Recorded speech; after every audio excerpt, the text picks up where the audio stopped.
गुरु अमृत है जगत में, बाकी सब विष वेद।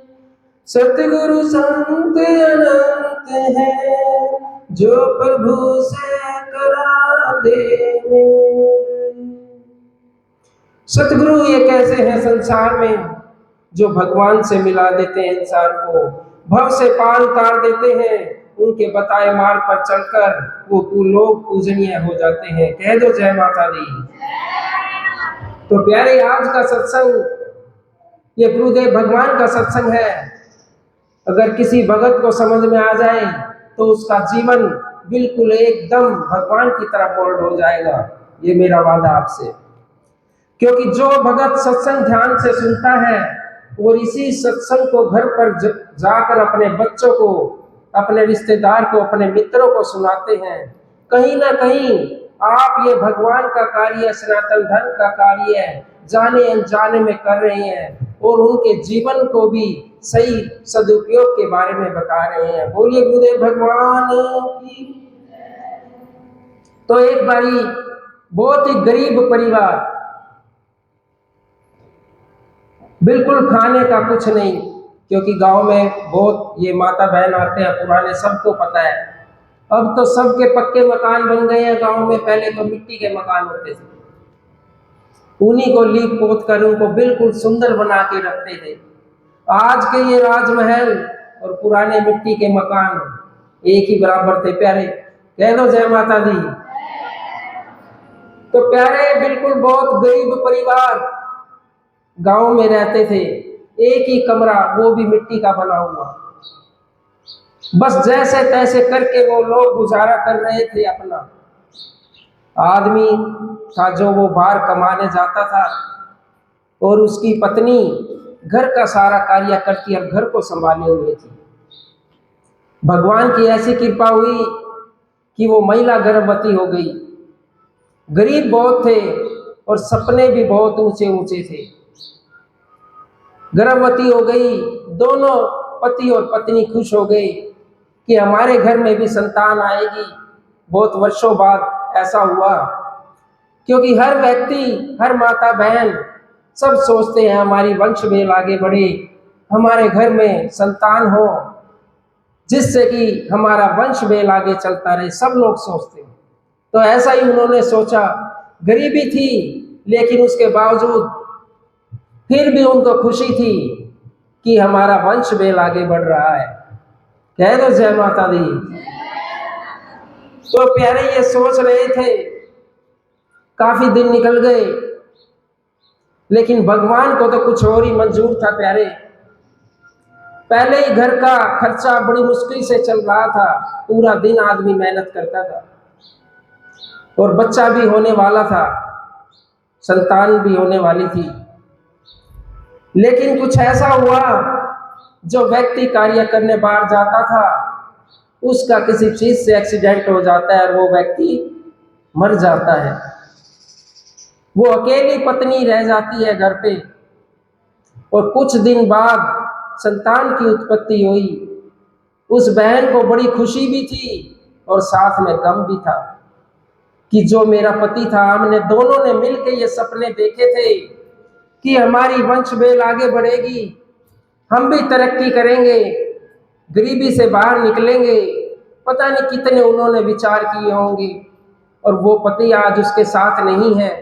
थोड़ी खुश इसलिए थी कि भगवान की कृपा से उसके पास संतान रूप में एक लड़का हुआ और उसके पास वो निशानी थी। कह दो जय माता दी। प्यारे, सत्संग का मतलब ये होता है कि जो सत्य का बताया हुआ मार्ग चुने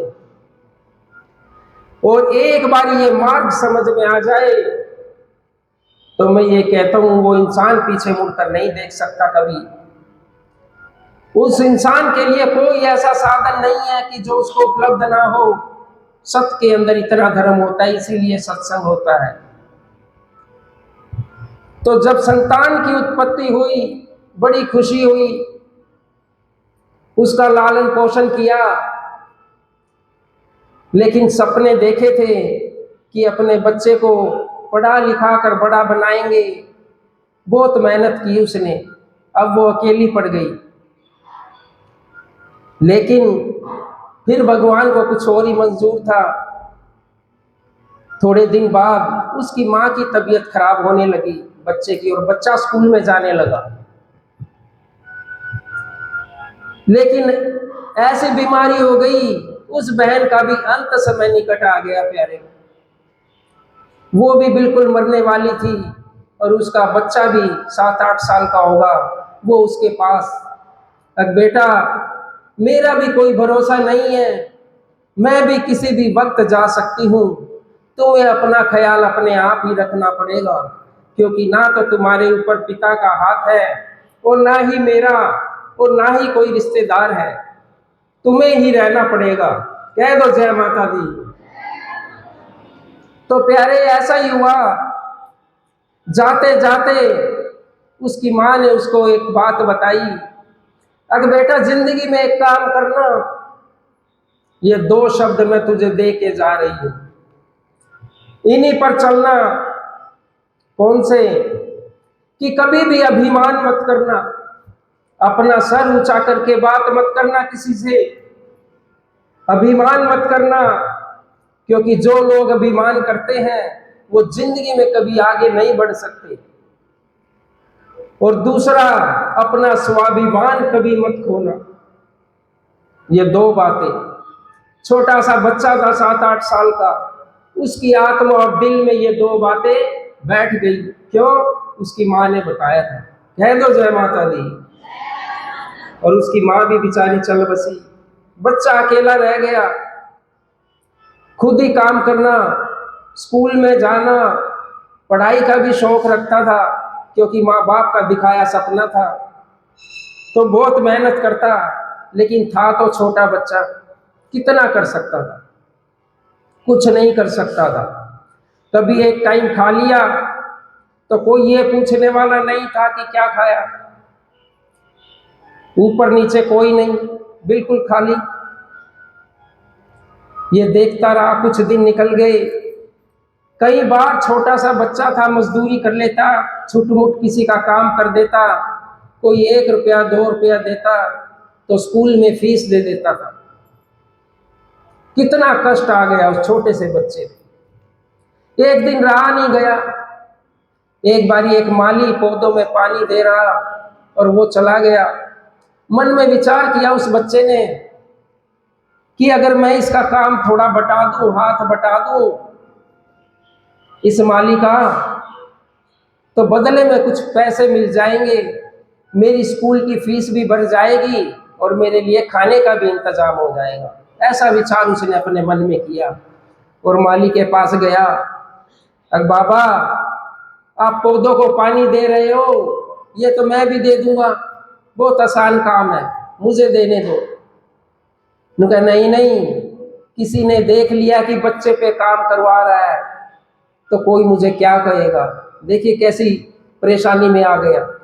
काम लेने जाता है, बच्चा समझ के उल्टा छोड़ देते हैं, खाने का कुछ नहीं, बहुत परेशानी में आ गया। लेकिन बहुत जबरदस्ती करने के बाद वो पानी देने लग जाता है पौधों में। ये देखकर वो माली भी सोचता है कि भाई मैं तो मालिक से इस चीज के पैसे लेता हूँ जो ये मैंने बागवानी लगाई है, मैं तो तनख्वाह पे काम करता हूँ, क्यों ना इस बच्चे को थोड़ा बहुत आज दे दूं तो इसको भी अच्छा लगेगा। उसने कुछ पैसे उस बच्चे को दिए, वो बड़ा प्रसन्न हुआ। सबसे पहले क्या किया बच्चे ने? खाने का इंतजाम नहीं किया, स्कूल की फीस दे दी ताकि मेरी पढ़ाई ना छूटे। क्योंकि उसकी माँ बोल के गई थी कि पढ़ लिख के ऊंचा बनना है, हमारा नाम रोशन करना है। हर माँ चाहती है अपने बच्चे से, अपनी संतान से, हर पिता चाहता है कि जो गलतियां मैंने जीवन में अपने की है वो मेरे बच्चे ना करे। हर माता पिता चाहते हैं कि मेरे बच्चे मेरे जैसे ना बने, मुझसे अच्छे बने। हर माता पिता चाहते हैं। स्कूल की फीस भर दी लेकिन खाने का कुछ नहीं, बुरे तरीके से फंस गया। अब बच्चा देखकर कोई काम ना दे स्कूल की फीस भी रुक गई थोड़े दिन बाद और खाने का इंतजाम भी बंद हो गया, क्योंकि अब बच्चे से कोई काम कराएगा तो दूसरा कोई भाई बहन बोल देगा कि ये तो बच्चे से काम कराते हैं, मजदूरी कराते हैं, तो ये समाज हमें क्या कहेगा।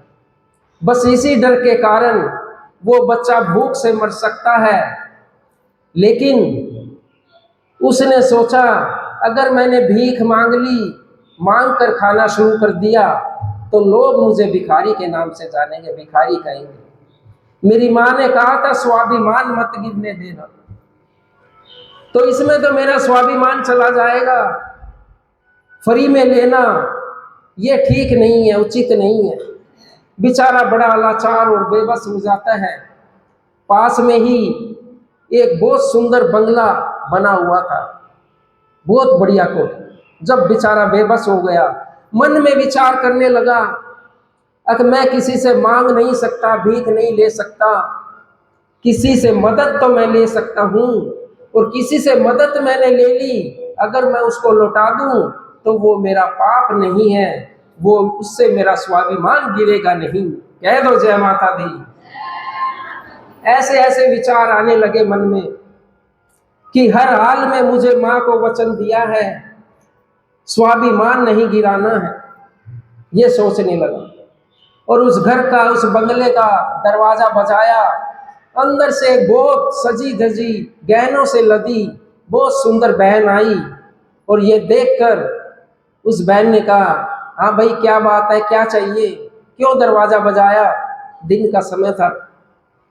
अब बेचारा सोचने लगा मन में, अगर इसको मैं ये कह दूंगा मुझे भूख लगी है, खाना चाहिए, तो वो दे देगी, वो तो दे देगी, पर मेरा स्वाभिमान गिर जाएगा। अनेक प्रकार के विचार आने लगे। दोबारा पूछा उस बहन ने, क्या चाहिए, क्यों दरवाजा बजाया। कुछ नहीं माता जी। बहुत विचार करने के बाद, कुछ नहीं माता जी, मुझे एक गिलास पानी पिला दो। क्या? एक गिलास पानी पिला दो, प्यास लगी थी इसीलिए दरवाजा बजाया। कह दो जय माता दी। भाई जोर से बोला करो, आनंद आ जाएगा। मुझे ये लगेगा कि जो सत्संग हो रहा है उसे आप ध्यान से सुन रहे हो, मेरा भी आनंद बढ़ जाएगा। अगर जब आपका हौसला डाउन जाएगा ना, आपसे पहले मैं बैठ जाऊंगा। कह दो जय माता दी। तो जब उस बच्चे ने बोला कि पानी पीना है इसीलिए दरवाजा बजाया, पानी पिला दो, माँ थी, उसको भी बच्चे थे, समझ गई देख के, समझ गई उसको देख के, प्यास तो इसको लगी होगी, पर शक्ल से देखने से भूखा लग रहा है, इसने कुछ खाया नहीं है। प्यारे, संसार में केवल एक माँ बाप ऐसे हैं जो अपने बच्चे को देखकर बता सकते हैं सुबह इसने खाना खाया था कि नहीं। और कोई संसार में नहीं बता सकता। वो भी माँ थी, देख के उसने देख लिया कि ये बच्चा बहुत भूखा है। अंदर गई, दूध गर्म किया, मेवा डाली, चीनी डाली, मीठा डाला, बिल्कुल तड़ा के बहुत बढ़िया एक गिलास बना के उसके लिए लेके आई बाहर। ले बेटा दूध पी ले। और वो दूध देख के बड़ा प्रसन्न हो गया, क्योंकि उसको तो पहले ही बहुत तेज भूख लगी थी। लेकिन मन में फिर विचार आया कि भगवान ने मुझे बिना मांगे दूध दे दिया मेरा पेट भरने के लिए। मैंने पानी मांगा था, भगवान ने मुझे दूध दे दिया। कहीं ना कहीं उसका आशीर्वाद मेरे साथ है, जो मेरा स्वाभिमान बचाने के लिए भगवान मुझे बार बार प्रेरित कर रहा है। कह दो जय माता दी। तो प्यारे, जब दूध पिया बड़ा प्रसन्न हुआ। बच्चे ने जेब में हाथ डाला कि इस दूध के मैं पैसे इस माता को दे दूं, मेरा स्वाभिमान बना रहेगा। लेकिन जेब तो पहले ही प्यारे उसकी खाली थी, कोई पैसे नहीं, खाने का सामान नहीं, कुछ भी नहीं, बिल्कुल खाली एकदम। हाथ जोड़ लिए, एक माता जी आपने मुझे बड़े प्रेम से दूध पिलाया है, बच्चा समझ के, अपना बेटा समझ के। बदले में मुझसे कोई कार्य करवा लो, इस दूध का मूल्य चूक जाएगा, मैं चुका दूंगा, मेरे सर पर बोझ नहीं रहेगा। आपके पेड़ पौधे ठीक कर दूंगा, आपके घर में झाड़ू पोछा लगा दूंगा, आपके दूध का मूल्य चुका दूंगा। कह दो जय माता दी। जब ये विचार उस बहन ने, उस माता ने सुने, बहुत प्रभावित हुई। अब बच्चा छोटा सा है, लेकिन स्वाभिमान बहुत बड़ा है। स्वाभिमान बहुत बड़ा है, बच्चा छोटा सा है। अब उसकी जिज्ञासा बढ़ गई, उस बहन की भी। अब इतने छोटे बच्चे में ऐसे संस्कार कहां से आ सकते हैं?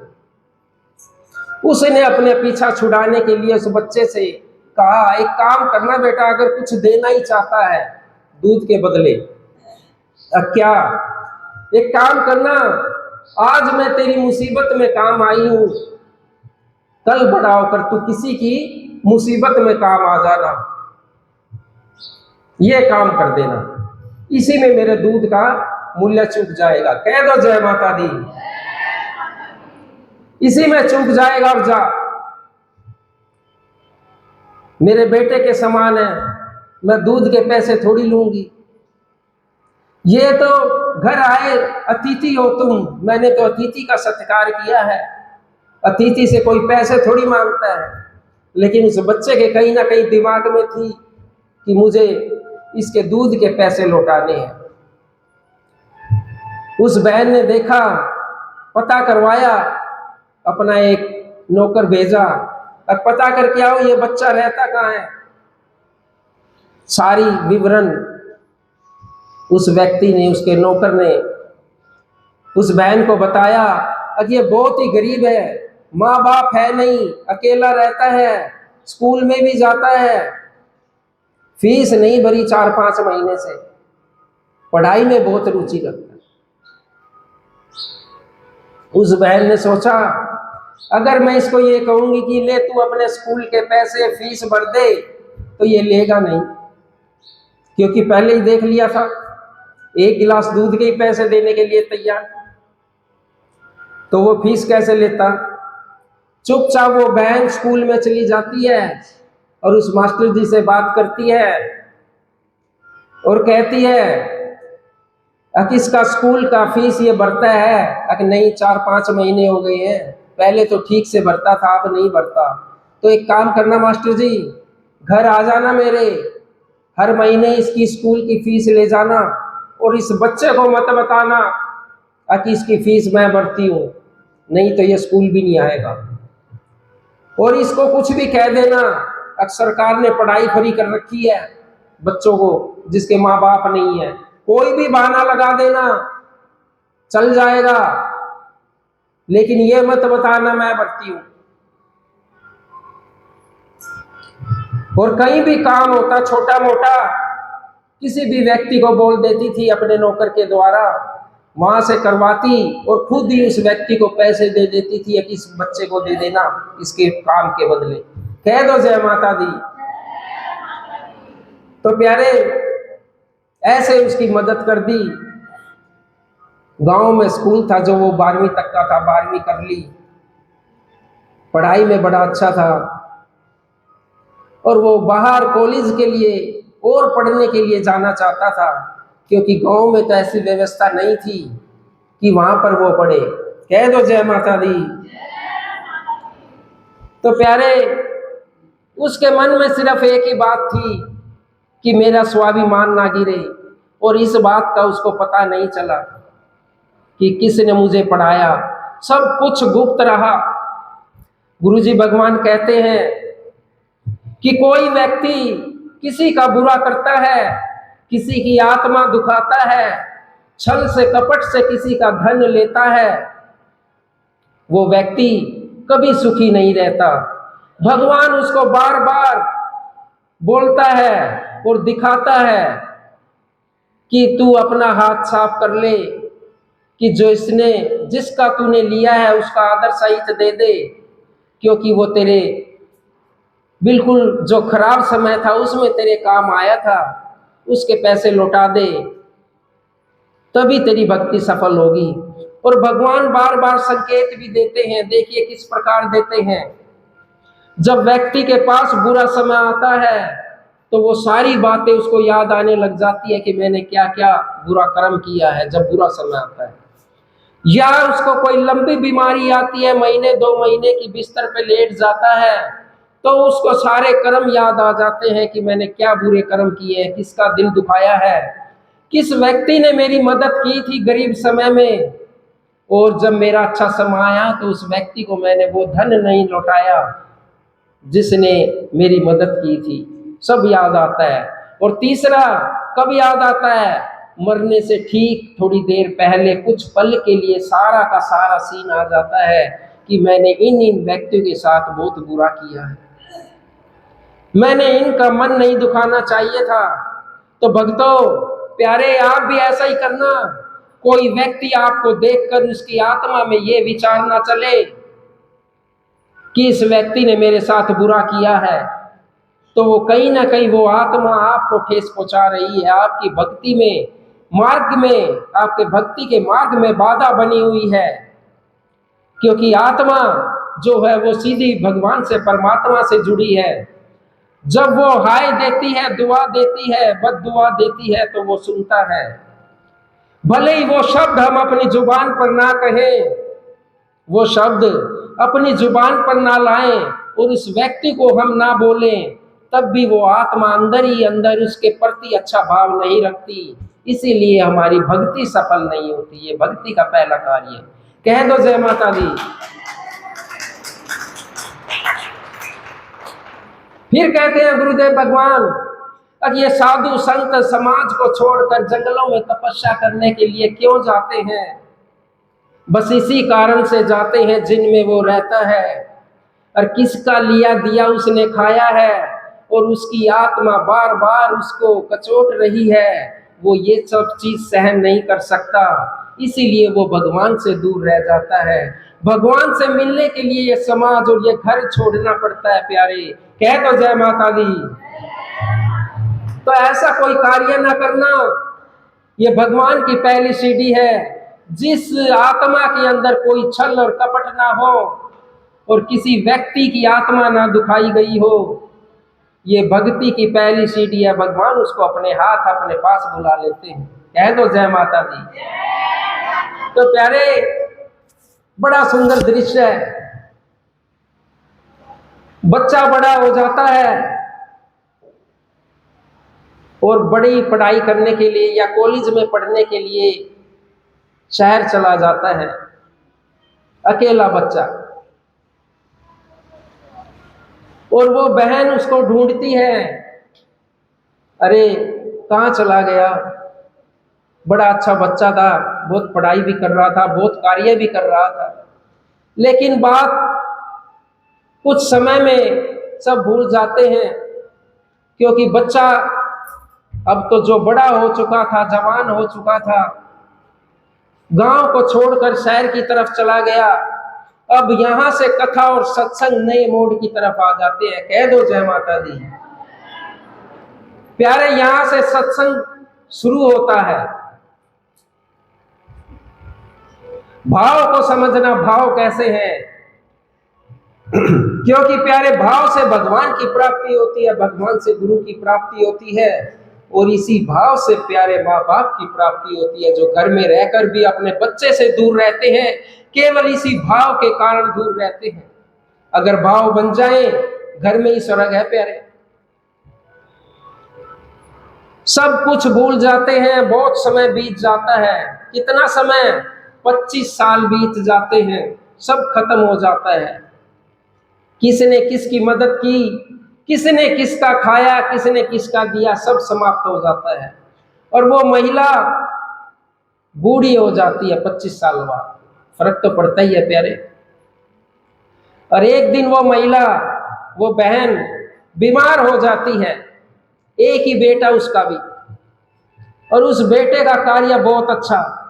गांव के अंदर अपनी माँ के लिए महल बना रखा था, बंगला बना रखा था रहने के लिए। बहुत अच्छा काम। अपने बेटे को बुलाया, अगर बेटा मैं बीमार रहती हूँ, जल्दी से आओ और दवाई दिलवा दो। उसका बेटा भी अपनी माँ का बहुत भगत। देखिए प्यारे, जब उसकी माँ ने कहा कि मैं बीमार हूं, वहीं से उसके बेटे ने काम छोड़ दिया और तुरंत घर चला आया और पास से किसी डॉक्टर को दिखाया। और डॉक्टर को जब दिखाया, कुछ समझ ना आया कि बीमारी क्या है, कुछ भी समझ नहीं आया। डॉक्टर ने कहा मैंने 2-3 दिन की दवाई दे दी है, कोई आराम नहीं हुआ, कोई भी आराम नहीं हुआ। एक काम करो, पास में ही शहर है, वहां पर जाकर एक बारी अपनी माँ को दिखा दो, चेकअप करवा दो, कभी कोई और बीमारी ना हो। शहर में चला गया, सभी डॉक्टरों को दिखाया, बहुत सारे टेस्ट करवाए। 2 दिन बाद रिपोर्ट आनी थी, 2 दिन बाद फिर अपनी माँ को लेकर शहर पहुंचा। देखिए कैसे होते हैं बच्चे।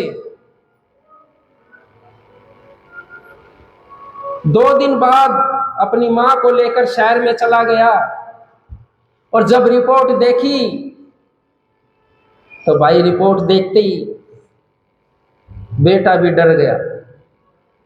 डॉक्टर ने कहा अब तुम्हारी माँ को कैंसर है,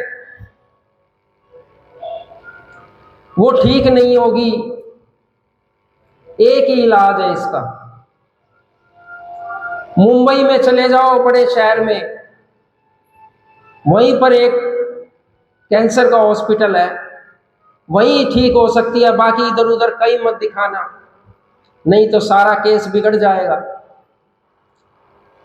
वहीं पर हॉस्पिटल है, वहीं दिखाओ। अब बेटे ने ये बात सुनी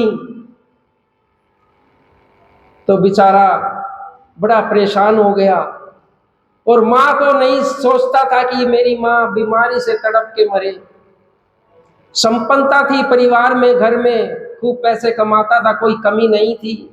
उसकी माँ कहने लगी अरे बेटा, माँ है ना, कुछ भी कह सकती है, अरे बेटा रहने दे, कहीं मत जा मुझे लेके, मेरी तो उम्र भी हो चुकी है और तू 2-5 साल जी लूंगी या पहले मर जाऊंगी, क्या फर्क पड़ेगा, लेकिन तू दिखाएगा ना बड़े हॉस्पिटलों में, बहुत सारे पैसे लग जाएंगे, तेरी दुकान मकान भी बिक सकता है। कह दो जय माता दी। माँ तो वही सोचेगी ना प्यारे जो उसके बच्चे के हित में है, हमेशा हर पल अपने बच्चे के बारे में सोचेगी। लेकिन बच्चा उससे भी बड़ा भगत था अपनी माँ का, कि माँ कुछ भी बिक जाए, मेरी दुकान बिक जाए, मकान बिक जाए और बना लूंगा, लेकिन इस माँ को कहां से लाऊंगा जो ये चली गई। तो मैं तुझे ऐसी इस हालत में नहीं देख सकता, ये तो भगवान का काम है, कौन कितने दिन जिएगा, लेकिन जब तक मेरी चलेगी मैं कुछ नहीं छोड़ूंगा, चाहे कितने ही पैसे लग जाए, और तुझे परेशान नहीं होने दूंगा। कह दो जय माता दी। कितने सुंदर भाव उस बच्चे के, कितना प्रेम माता और बेटे का, कितना प्रेम, इतना प्रेम होना चाहिए प्यारे। उसको लेकर अपनी माँ को मुंबई शहर में चला जाता है, कैंसर का इकलौता हॉस्पिटल। डॉक्टर का नाम लिख देता है वो जो शहर में दिखाया था कि इस डॉक्टर को दिखाना, क्योंकि डॉक्टर आपस में रेफर कर देते हैं, उसके पास चले जाना। अब जब मुंबई गई, फिर कहती है अपने बेटे से अरे बेटा रहने दे, ये हॉस्पिटल नहीं, ये तो 5 स्टार होटल है, इतने पैसे ले लेंगे, इतने तो तूने पूरी जिंदगी में भी नहीं कमाए होंगे। बार बार उसको बोल रही है। उसकी माँ भी चाहती है कि सब कुछ बेच के ये मेरे ऊपर लगा देगा, कैंसर की बीमारी है और ये बाद में खाली हो जाएगा। कह दो जय माता दी। ऐसे होते हैं माँ बाप। लेकिन पुत्र कहाँ मानने वाला था, ले गया, जिस डॉक्टर का नाम दिया था हॉस्पिटल में ढूंढा कि आज साहब उनकी सेवा नहीं है, वो डॉक्टर साहब कल आएंगे, कोई बात नहीं, वहीं रुक गए, कल आ जाएंगे। कल आए और मिले डॉक्टर साहब से, एक ऐसे ऐसे उन डॉक्टर ने आपके पास रेफर किया है और मेरी माँ को कैंसर है, इनका इलाज करो डॉक्टर साहब। ठीक है। डॉक्टर भी इतने नामी गिरामी थे, वहीं पर कार्य करते थे। ये देखकर सारे के सारे टेस्ट उस बहन के, उस माता के करवाए कि मैं कल आपको बताऊंगा मैं इनका इलाज करूंगा कि नहीं, क्योंकि टेस्ट बताएंगे किस लेवल का इनको कैंसर है, ठीक हो सकता है या नहीं हो सकता, वो सारी बात मैं आपको कल बताऊंगा। ये बड़े बड़े हॉस्पिटल है ना, ऐसे ही सिस्टमेटिक ढंग से चलते हैं, बहुत सारे भाई गए भी होंगे। और कुछ डॉक्टर ऐसे होते हैं, जाते ही है ना, उसके है पेट में दर्द और इतने टेस्ट लिख देंगे और ऐसी ऐसी बीमारी बता देंगे, बेचारे अच्छे भले इंसान को खड़ा खड़ा मार देंगे। कह दो जय माता दी। और कुछ डॉक्टर ऐसे होते हैं, इतनी बड़ी बीमारी हो ये बोल देंगे कोई खास बात नहीं, ठीक हो जाएगा, दवाई ले, कोई बात नहीं। इतना मीठा बोल रहे, इतना मीठा बोलने से उसकी इंसान की खुद की विल पावर भी काम करने लग जाती है, क्योंकि डॉक्टर उसको अच्छे से बोलता है। होता है ना ऐसे ही। तो डॉक्टर साहब बड़ा मीठा बोल रहे थे। जब रिपोर्ट आई अगले दिन तो बताया कोई दिक्कत नहीं है, 1 महीना लगेगा इलाज में, अगर भगवान ने चाहा तो ठीक हो जाएगी, लेकिन इलाज लंबा चलेगा, इनको एडमिट करा दो। एडमिट करा दिया। उसके पुत्र ने बिल्कुल बड़े अच्छे से देखभाल करने लगा। अगले दिन से डॉक्टर साहब ने भी इलाज चालू कर दिया, क्योंकि लंबे इलाज चलते हैं और बहुत महंगा इलाज, और बड़े शहर में। और बेटे का भी सारा काम धंधा हल्का होने लगा, क्योंकि बेचारा काम पे तो था ही नहीं। अब कोई इंसान अपने काम पे ना खड़ा हो तो कोई नौकर कोई कमा के थोड़ी देता है, कोई नहीं देता, कोई इंसान किसी को कमा कर नहीं देता। माँ फिर भी बोल रही उसको कि बेटा रहने दे, यहां तो हमारा सब कुछ बिक जाएगा, तू चल घर चल, यहां मत रह, और तेरा काम धंधा भी देखो तू एक ही है, तेरा सारा खराब हो गया। और वो बेटा बार बार बोल रहा है कि माँ तू ये बात बोलकर बार बार मेरा मनोबल ना तोड़, मैं अंदर से मजबूत हूं, मैं तब जाऊंगा जब तेरा इलाज हो जाएगा। कह दो जय माता दी। भाई ऐसे संस्कार जरूर देना अपने बच्चों को, कि मैं जब जाऊंगा जब तू ठीक हो जाएगी। और अगले दिन सारा इलाज चालू करवा दिया सिस्टमेटिक ढंग से। डॉक्टर आए, तीनों टाइम, कोई कीमो लग रही है, कोई रेडियोथेरेपी है, जो कैंसर में इलाज होते हैं वो सब उनके चालू हो गए, ऑपरेट हो गया। 1 महीना हो गया, 1 महीना पूरा। डॉक्टर साहब से मिलता है बेटा, अब डॉक्टर साहब 1 महीना हो गया मेरी माँ को, अब तो मुझे कुछ ठीक लग रही है, देख के बताओ अब कितने दिन और इलाज चलेगा। डॉक्टर साहब ने कहा कल मैं दोबारा से टेस्ट करवाता हूं, या तो ठीक हो जाएगी, हो गई होगी, नहीं तो फिर 10-15 दिन और लग जाएंगे, अब ठीक ही हो जाएगी। कह दो जय माता दी। ये बात सुनकर वो बेटा बड़ा खुश हो जाता है, चलो मेरी माँ ठीक हो गई। और डॉक्टर साहब ने अगले दिन सारे टेस्ट कराए और टेस्ट में देखा कि जो बीमारी थी ना वो पूरे तरीके से ठीक हो गई, कोई बीमारी नहीं है अब उनको। और ये बात उसके बेटे को बताई, अब तुम्हारी माँ को कोई बीमारी नहीं है, जितने भी टेस्ट करवाए वो सब ठीक आए, कैंसर था अब नहीं है, दवाई करने से, ऑपरेशन करने से सब ठीक हो गया है, अब तुम अपनी माँ को 1-2 दिन में ही घर लेके जा सकते हो। वो पुत्र बहुत खुश हो गया और अपनी माँ के पास गया, भागा भागा, माँ तू बिल्कुल ठीक हो गई है, अब तू बीमार नहीं है, मैं डॉक्टर के पास से मिल के आया हूँ, अब हम 1-2 दिन में ही घर चले जाएंगे, या हॉस्पिटल में भी रहने की जरूरत नहीं है। कह दो जय माता दी। अब यहाँ भी रहने की जरूरत नहीं है। ठीक है, अब परसों छुट्टी दे देंगे। अब परसों आ गया और माँ ने फिर वही पूछा, अरे बेटा बिल दे दिया, कितना बना? माँ है ना, माँ को तो यही है कि पता नहीं क्या क्या बेच के लगाएगा मेरे ऊपर। कह दो जय माता दी। तो प्यारे, डॉक्टर साहब ने भी बिल बना दिया। एक व्यक्ति आया कमरे में और कहा, आज आपकी छुट्टी हो जाएगी माता जी, बेटे को भेज दो और ये बिल ये भर देना। बिल बना के उनके कमरे में दे गया और आज आपकी छुट्टी हो जाएगी। और डॉक्टर साहब भी कमरे में आ रहे थे, क्योंकि डॉक्टर साहब बाद में बताते हैं ना, अब ये दवाई लेनी है, ये गोली खानी है, ये खाना खाना है, बताते हैं ना। तो ऐसे ही आ रहे थे और उस माँ ने वो लेटर पकड़ा हुआ था, वो जिस लिफाफे में उसका बिल था, और बिल देखकर डर गई बेचारी, उदास हो गई। एक बारी तो खुश हो गई है कि मैं ठीक हो गई, उसी पल उदास हो गई कि पता नहीं कितने पैसे देने पड़ेंगे। कह दो जय माता दी। बहुत उदास हो गई। बिल उस माता के हाथ में, उस बहन के हाथ में। उसने बिल खोला, डॉक्टर साहब भी आ गए कमरे में बताने के लिए, अब ये दवाई इस समय खानी है। लिफाफे के अंदर से एक बिल निकला और खोला, पर्ची थी। अब उस माता का ध्यान तो सिर्फ उस बिल के अंदर कि पता नहीं कितने पैसे का, और डॉक्टर साहब उनके सर पर खड़े, ये बताने के लिए कि दवाई कौन कौन सी लें। देखो कितना सुंदर दृश्य है प्यारे।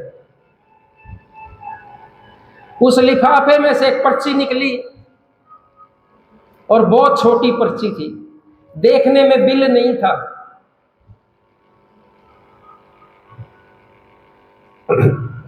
और उस पर्ची पर लिखा था, माता जी नमस्कार, और नीचे दूसरी लाइन में जो ये बिल, ये तो आपने 25 साल पहले मुझे दे दिया था।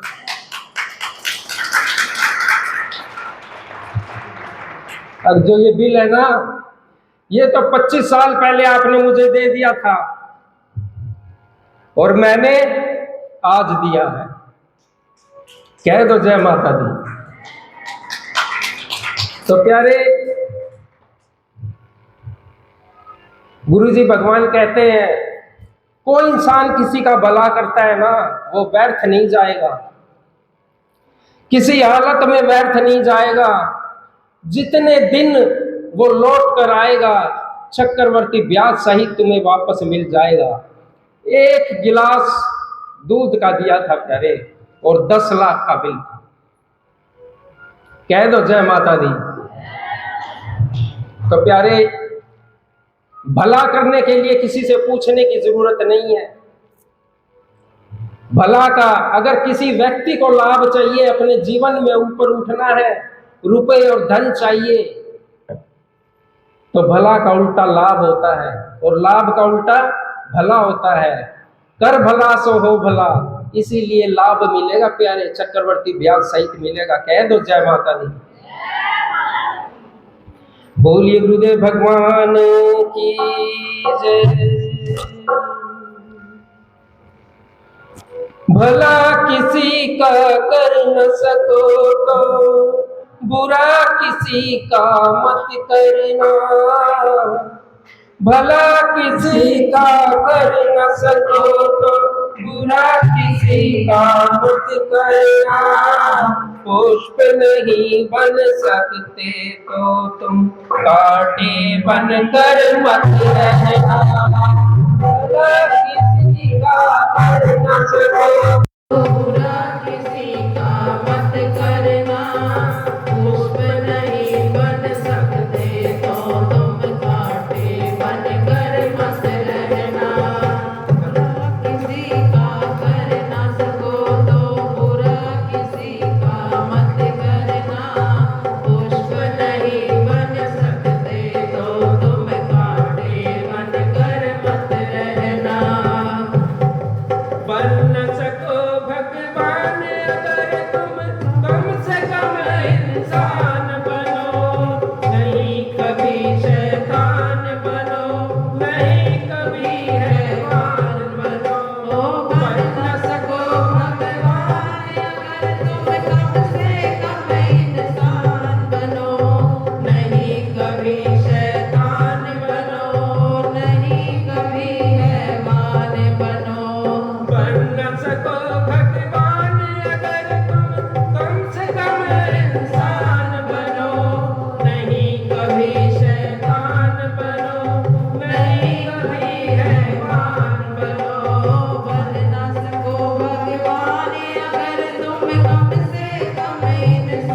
बोलो जय माता दी, बोलो जय माता दी, बोलो जय माता दी, जय माता दी, जय माता दी।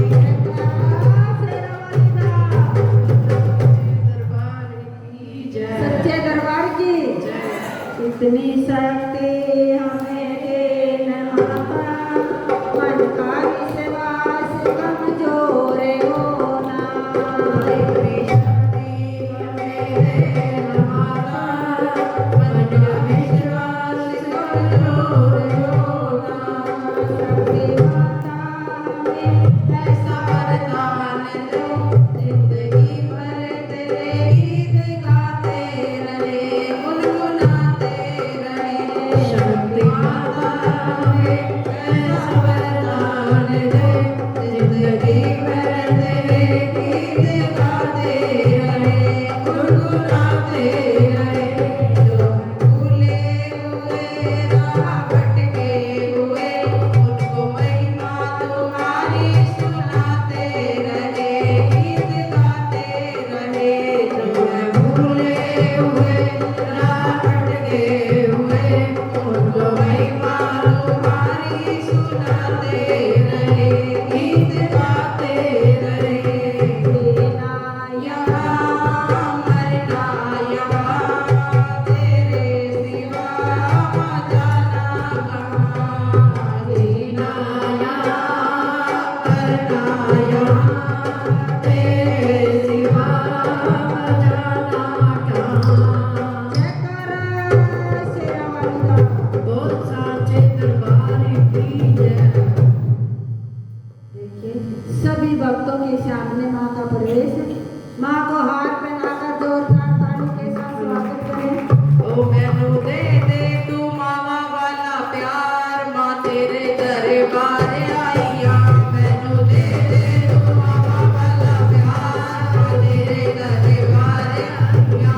मेरी शेरा वाली सरकार, माँ तेरे दरबार आईया। मेरी शेरा वाली सरकार, माँ तेरे दरबार आईया। मैनू दे तू मावा वाला प्यार, माँ तेरे दरबार आईया। मैनू दे तू मावा वाला प्यार, माँ तेरे दरबार आईया। माँ को घूंघट पहनाकर जोरदार ताली के साथ स्वागत करें। ओ तू है माँ मेरी भोली भाली, तू है माँ मेरी भोली भाली।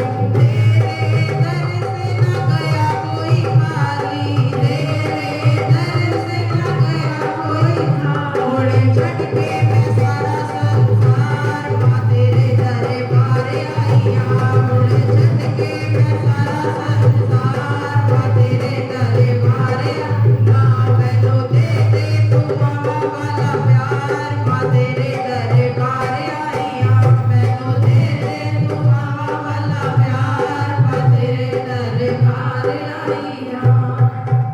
देखिए माँ जल ग्रहण कर रही है। सभी भगत माँ की ओर निहारे जोरदार ताली ओ के साथ। खूब सजाया मैया तेरा दरबार, आओ शेरों वाली मैया शेर पे सवार। खूब सजाया मैया तेरा दरबार, आओ शेरों वाली मैया शेर पे सवार। आओ जी मैया, आओ जी, आओ जी मैया, आओ जी। स्वागत में तेरे हम खड़े हैं तैयार, स्वागत में तेरे हम खड़े हैं तैयार।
गजरा काले काले बालों में फूलों का गजरा काले काले बालों में फूलों का गजरा काले काले बालों में फूलों का गजरा ओ लाल लाल बिटिया बड़ी प्यारी लागे ओ लाल लाल बिटिया बड़ी प्यारी लागे ओ मेरी शेरों वाली मैया बड़ी प्यारी लागे मेरी शेरों वाली मैया बड़ी प्यारी लागे जय अम्बे माँ जय दुर्गे माँ जय अम्बे माँ जय दुर्गे माँ जय अम्बे जगदम्बे मात भवानी जय अम्बे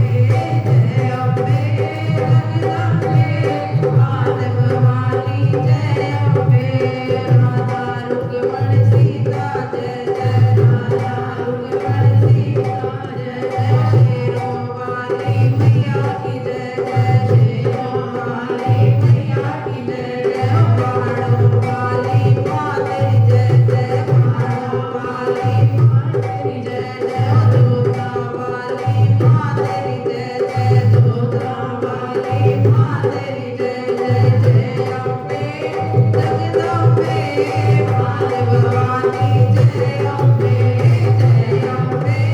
जगदम्बे मात भवानी जय अम्बे उमा रमा कल्याणी जय जय उमा रमा कल्याणी जय जय काल विनाश विकाली जय जय काल विनाशन काली जय जय ओ शेरों वाली माँ तेरी जय जय शेरों वाली माँ तेरी जय जय ओ पहाड़ा वाली माँ तेरी जय जय पहाड़ा वाली माँ तेरी जय जय धोता वाली माँ तेरी जय जय धोता वाली माँ तेरी जय जय जय अम्बे जगदम्बे मात भवानी जय अम्बे जगदम्बे मात भवानी